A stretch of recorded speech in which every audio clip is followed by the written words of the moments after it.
Esta é a história do dia da Rádio Observador. Conseguirá Costa montar geringonças em Bruxelas?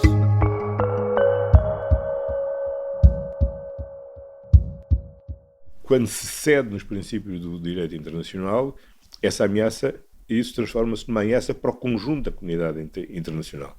E, portanto, é por isso que toda a comunidade internacional não pode ser alheia àquilo que se passa relativamente à Ucrânia, porque aceitar o precedente que um país, pela força, pode alterar as fronteiras, que um país, pela força, pode impor, pode ocupar um território de um outro Estado soberano, é um precedente que conduziria o mundo inteiro para o caos. António Costa recebeu o Observador nas primeiras horas que passou no novo gabinete em Bruxelas, onde agora é o presidente do Conselho Europeu. A guerra na Ucrânia e a luta comercial com os Estados Unidos e a China estão no topo da lista de problemas a resolver, sendo que o mandato é de 2 anos e meio.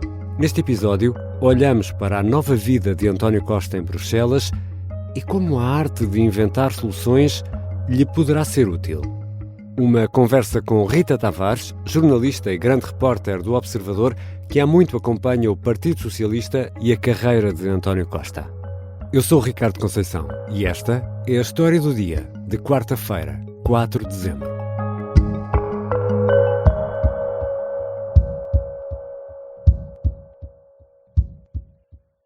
Bem-vinda, Rita. Olá, Ricardo. Rita, temos de começar por relembrar que função, afinal, tem agora António Costa em Bruxelas. Que função é esta? É o presidente do Conselho Europeu, que sucede ao belga Charles Michel, o primeiro-ministro português, que ainda há 1 ano se demitiu nas condições que todos bem lembramos, assume agora um dos top jobs europeus, vai presidir às sempre complexas reuniões dos líderes dos 27 Estados-membros, tem de preparar essas reuniões, é a tarefa dele, onde a maioria das decisões que são feitas são por consenso, o que implica, como se pode imaginar, negociações prévias tão intensas ou mais do que as reuniões propriamente ditas. Exatamente. E estiveste no gabinete de António Costa em Bruxelas. Nesta altura, sempre que mudam os protagonistas, também há obras. Mudam os sofás, mudam as paredes. Há muita renovação de mobiliários e afins no gabinete de António Costa? Claro, isso é o normal. Mas neste caso há aqui uma curiosidade. As ironias da vida às vezes não têm muita graça, mas na política têm quase sempre. Eu e o João Porfírio, o nosso fotojornalista, fizemos com António Costa. Tivemos essa sorte de ter o primeiro tour pelo gabinete, ao mesmo tempo que ele conhecia pela primeira vez as instalações, no seu primeiro dia, por ali, no edifício Europa. E aconteceu esta segunda-feira, quando chegou para assumir oficialmente o posto. Por isso nós vimos o novo gabinete, de onde saiu há dias Charles Michel. O piso ainda está todo cheio de caixotes e de pessoas em mudanças e a conhecerem-se pela primeira vez. Nós, aliás, assistimos em alguns momentos em que Costa conheceu alguns funcionários pela primeira vez. E o seu próprio gabinete, onde ele vai ficar de forma permanente nos próximos 2 anos e meio, que é o tempo do mandato, ainda está em obras para poder recebê-lo, e a tal ironia, que pode nos dar aqui até um empurrão para esta nossa conversa, é que Costa está a reconstruir uma parede que Charles Michel tinha tirado, mas parece que de resto o objetivo de António Costa é mesmo deitar abaixo alguns dos muros que o belga terá construído. Exatamente, porque é mesmo curiosa essa imagem, porque a herança deixada por Charles Michel é de uma convivência difícil, pesada entre as instituições europeias. Temos o Sofagate na cabeça. António Costa parece um pouco o oposto de Charles Michel nessa matéria de tentar relacionar-se com toda a gente. Ele não quer paredes, ou quer paredes? Parece que não, ao contrário dessa que de facto está a pôr no gabinete, mas parece-me que é ali por uma questão logística. Nota-se que é uma das jogadas do português nestas funções, que é aproveitar o mau estado das relações entre instituições europeias, sobretudo entre o Conselho e a Comissão, depois da coabitação muito pouco pacífica entre Ursula von der Leyen e Michel, e portanto ele quer aproveitar está a tentar claramente aproveitar e tirar vantagem dessa ruína, digamos assim, e construir o seu mandato, pelo menos aqui à partida, nessa diferença no relacionamento com as pessoas e no relacionamento com as outras instituições de topo da União Europeia. A tensão entre Michel e von der Leyen foi sempre em crescendo, ao ponto de, nestes dias, ter sido até visível. Nós assistimos a isso na cerimónia de passagem de testemunho, na sexta-feira passada, em que houve um momento em que tudo estava previsto para haver um encontro entre Charles Michel, que vinha acompanhar António Costa numa passadeira vermelha, com Ursula von der Leyen, que é Presidente da Comissão Europeia. Que é Presidente da Comissão Europeia e que estava ali num átrio junto ao Prémio Nobel, ao Prémio Nobel que a União Europeia recebeu em 2012, salvo erro. E a ideia era que Ursula von der Leyen se levantasse do sofá, mais uma ironia, no exato momento em que os outros dois protagonistas vêm a andar, para não ficar muito tempo pendurada sozinha em pé. Acontece que houve ali um atraso de Charles Michel que acabou por deixar Ursula von der Leyen em pé. Não foi por esse atraso, com toda a certeza, que se seguiu depois um cumprimento absolutamente gelado. O João Porfírio, que estava mesmo junto deles, registou isso, um cumprimento gelado entre os dois, em que quase os olhares não se trocam, e que contrastou logo ali de imediato com o abraço que Ursula von der Leyen deu a António Costa, quase aliviada com o fim da carreira de Charles Michel como Presidente do Conselho Europeu e com esta substituição por um político com quem ela tem alguma proximidade política e até pessoal. E seguiu-se esse abraço longo e muito intensivo, com Charles Michel a assistir, e depois no final repetiu-se o mesmo abraço quando Charles Michel saiu pelo fundo do palco sem sequer se despedir de Ursula von der Leyen e sem a referir no único momento do seu discurso. António Costa parece que está a dar alguns sinais de tentar um apaziguamento entre as partes e tentar deixar para trás essa página dos últimos 4 anos. Na entrevista que deu ao Observador lá em Bruxelas, não quis entrar em polémicas, evitou com o seu antecessor, mas também não deixou de sublinhar de alguma maneira o seu método de incluir as várias instituições que têm, às vezes, e na questão da política externa e da defesa comum, papéis que se cruzam.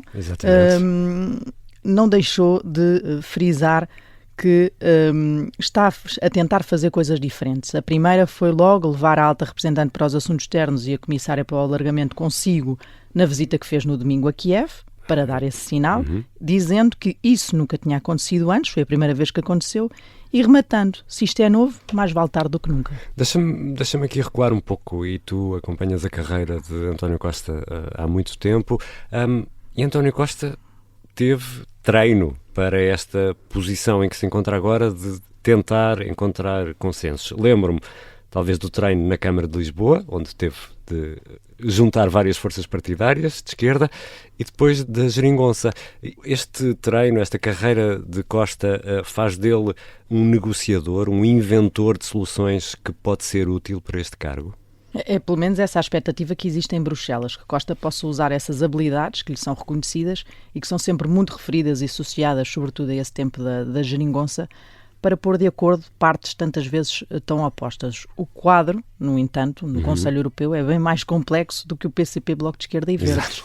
Há 27 Estados-membros, há 24 línguas diferentes e, sobretudo, interesses, preocupações e famílias políticas diferentes e muitas vezes opostas. E também conhecemos da personalidade de António Costa ser uma pessoa simpática, vai falando com várias pessoas. Essa versatilidade também se sente no edifício, nos corredores? Sim, ele é um político da Corte de Lisboa há 30 anos, mas também sabe que é preciso dominar as salas adjacentes aos salões. Sobretudo numa altura tão sensível para a União Europeia e com as duas instituições mais poderosas que tiveram os seus líderes de costas voltadas tanto tempo. É muitas vezes visto, por exemplo, na cantina, e mesmo antes de nesta segunda-feira nos ter dito para o acompanhar e para descer com ele e nós podermos ter assistido a isso mesmo, que sim, ele frequenta a cantina do edifício Europa, já nos tinham confirmado umas funcionárias portuguesas com quem nos tínhamos encontrado dias antes, que o encontram e que até o desafiam para tomar café e ele vai. Costa faz esse circuito, pelos vistos, com frequência, e estabelecer essa proximidade é também mais uma diferença face a Michel, que está com certeza, a querer sublinhar, porque Michel era conhecido também por um presidente do Conselho que promovia um perfil muito mais inacessível. Já voltamos à conversa com a Rita Tavares, enviada especial do Observador a Bruxelas. Como está então António Costa a adaptar-se a um alto cargo internacional?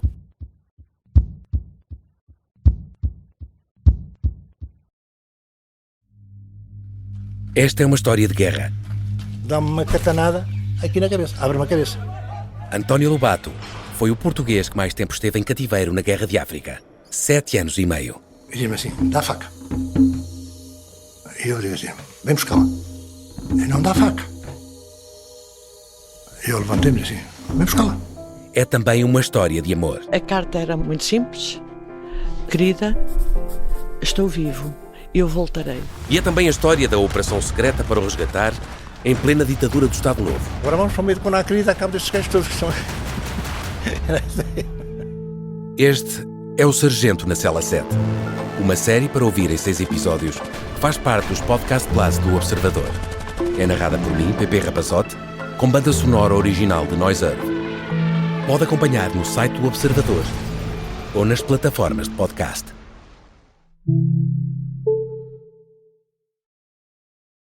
Estamos de regresso à conversa com a jornalista Rita Tavares, grande repórter do Observador, que esteve em Bruxelas a acompanhar as primeiras horas do mandato de António Costa como presidente do Conselho Europeu. Rita, e o gabinete, no sentido de equipa, de António Costa está cheio de portugueses ou não? Cheio não, porque há limites que são impostos por Bruxelas, mas sobretudo ali no núcleo duro há muitos portugueses. Há cotas máximas para nos gabinetes haver uma representação que seja plural dos Estados-membros e, portanto, havendo alguém de uma nacionalidade concreta a presidir, esse limite é imposto, porque há ali uma obrigatoriedade de diversificar as nacionalidades nos funcionários dos gabinetes. Mesmo assim, Costa levou para chefe de gabinete Pedro Lorti, que já estava em Bruxelas como embaixador da representação portuguesa. Também levou David Oppenheimer, que era adjunto, aliás, agora é adjunto do chefe de gabinete, mas já tinha estado com António Costa como assessor diplomático em São Bento, e depois também levou Bernardo Pires de Lima, o especialista em relações internacionais, que saiu diretamente do gabinete de Marcelo Rebelo de Sousa em Belém, Exato. para ir para Bruxelas. Foi mesmo direto, nós até o encontramos no avião quando fomos para lá e ele estava a fazer essa transição, tinha fechado o gabinete num dia e assumia no dia seguinte outro. Tem também Luís Rego, que está em Bruxelas há muitos anos e ficou como assessor económico de Costa, e também a secretária pessoal e o responsável pela gestão das redes sociais também são portugueses, mas fica por aí. E regressemos então ao método Costa, vou-lhe chamar o método Costa, que será diferente do de Charles Michel, e a pergunta aqui, Rita Tavares, é este lado mais conciliador, de tentar encontrar soluções. Falávamos há pouco do facto de ter de lidar com o PCP, com o Bloco de Esquerda, agora vai ter de lidar com outras personagens como Donald Trump ou com a China. Estamos aqui noutro patamar completamente diferente e essa forma de lidar com os problemas e com as pessoas será eficaz agora? Eu diria que falta fazer algumas provas dos 9. A primeira é perceber se basta mudar de presidente do Conselho para a relação entre as instituições sossegar. Ursula von der Leyen também já tinha algumas alcunhas que revelavam uma tendência para prepotência, que podem indicar que esse problema pode não estar propriamente para trás das costas e podia não ser só exclusivo de Charles Michel. E o português é um executivo por natureza. Portanto, será que vai encaixar-se neste novo fato de representação que é muito diferente daquele que ele se habituou a vestir nos últimos 30 anos e de que gosta, aliás, recusou sempre ir ser Presidente da República, alegando que era uma pessoa que gostava era de pôr a mão na massa, não é? Como se costuma dizer. Depois, há os temas em cima da mesa que são pesadíssimos e empilham-se já à porta da primeira reunião do Conselho Europeu, como vão os líderes a responder à ofensiva de Trump. E se o americano vai conseguir dividir o bloco onde tem apoiantes como Viktor Orbán, e que parece ser uma das intenções, e também resta saber se basta preparar reuniões com os líderes de forma individualizada e personalizada e usar todos os melhores dotes diplomáticos e negociais para dobrar todas essas esquinas que vêm aí pela frente. Porque pegando nisso que acabas de dizer, uma das funções primordiais será a de pôr os 27 a falar a uma só voz. E isso, sabemos e podemos imaginar, é mesmo complicado. E no caso de António Costa, é o que conta no final do dia. Exatamente. Se foi possível conseguir consertar o quadro, e as ameaças são imensas. Há muitas incógnitas na União Europeia nesta altura e ganhos impressionantes, por exemplo, da direita populista e em potências europeias tão decisivas como França e a Alemanha, que vivem crises políticas e económicas por estes dias. E quando questionámos, por exemplo, António Costa na entrevista sobre se esse é o seu pior pesadelo, não é? De repente ter ali à mesa dos 27 essa representação política com muito peso, ou seja, naqueles Estados-membros que têm uma população e uma capacidade económica mais elevada, Costa refugia-se na fé que tem na democracia, quando também sabe que é nas democracias que estas forças estão a ganhar terreno ultimamente. E o próprio António Costa que diz que nunca no Conselho houve tantos grupos políticos como existem desta vez, o que complica claramente a sua tarefa. E há pouco falaste dessa ida a Kiev. No primeiro dia esteve em Kiev para manifestar o apoio à Ucrânia. Mas há aqui um dado curioso, Rita. Recordando António Costa, primeiro-ministro, ele era muito cauteloso em relação a uma eventual entrada dos ucranianos na União Europeia. Esta ida agora a Kiev, acompanhada da comissária do alargamento, foi para dissipar essas dúvidas ou nada se alterou na forma como António Costa pensa? Não, eu não mudei de ideias. Nós perguntámos-lhe isso na entrevista que fizemos e António Costa negou que tivesse dado aqui algum passo atrás nessa matéria e que o que fez foi deixar tudo claro, o mais claro possível para Kiev e para Zelensky que de facto tem de saber, achava Costa na altura, que aderir à União Europeia é uma coisa que leva tempo e que Portugal levou 9 anos, mas disse isto e Zelensky respondeu-lhe, mas nós estamos em guerra, é um bocadinho diferente.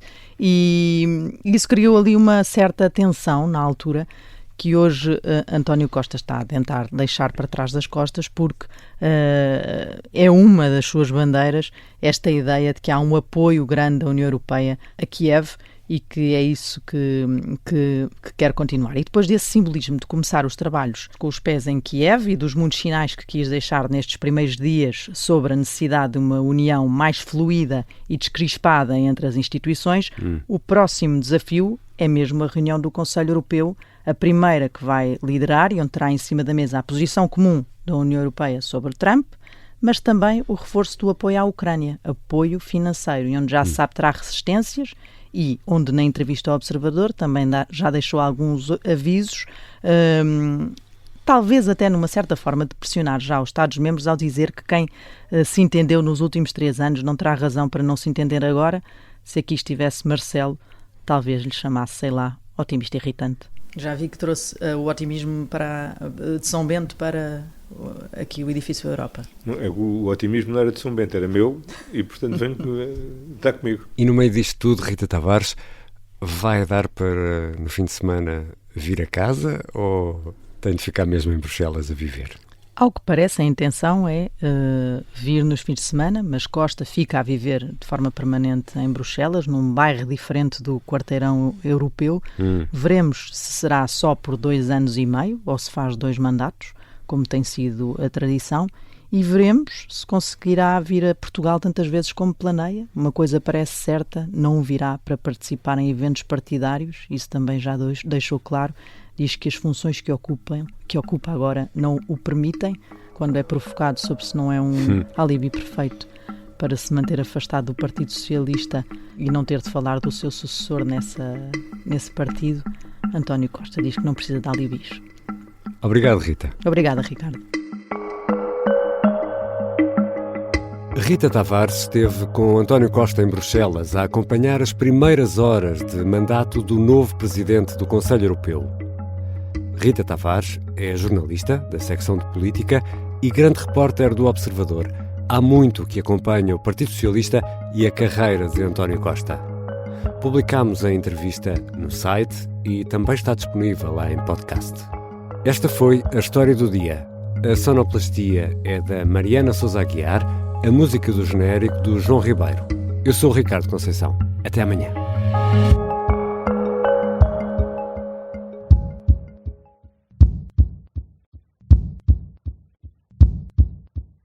Se gostar deste podcast, pode seguir, dar 5 estrelas e comentar o episódio na Apple Podcasts ou no Spotify. Pode também subscrever e gostar no YouTube. Assim recebe uma notificação sempre que houver um novo episódio.